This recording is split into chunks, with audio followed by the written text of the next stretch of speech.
મંત્રી અમિત શાહ આજથી 3 દિવસ ગુજરાતની મુલાકાતે છે। પરિવાર અને કાર્યકરો સાથે મકર સંક્રાંતિ પર્વની ઉજવણી કરશે।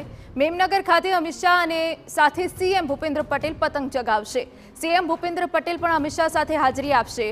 દર વર્ષે અમિત શાહ પરિવાર અને કાર્યકરો સાથે ઉત્તરાયણ પર્વની ઉજવણી કરે છે।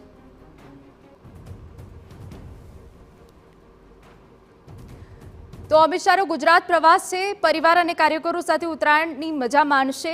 सवारे मेमनगરમાં शांति निकेतन सोसायटी में उत्तरायण की मजा माणता अमित शाह देखाशे અને તેમની સાથે સીએમ પણ હશે।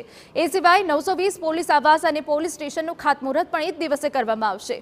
બપોરે 12 કલાકે જગન્નાથ મંદિરમાં પૂજન કરશે, જે હર હંમેશની જેમ તેઓ કરે છે। બપોરે રાણીપમાં સ્થાનિકો સાથે પેચ લડાવશે।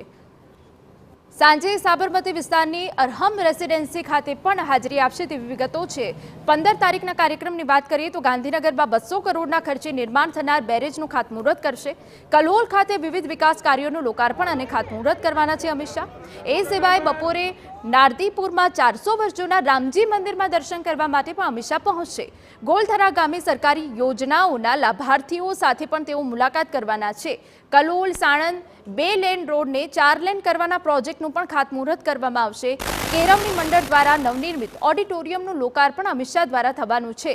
ए सिवाय सईज गामने जोड़ता रेलवे ब्रिजनुं पण लोकार्पण अमित शाह द्वारा करवामां आवशे। सांजे बोपरमा शेल्बी होस्पिટલમાં ગુજરાતની પ્રથમ જે બોર્ન એક ક્રિયા છે તેનું પણ ખાતમુહૂર્ત કરવામાં આવશે। મહેસાણા જિલ્લામાં પણ અલગ અલગ કાર્યક્રમો રહેશે।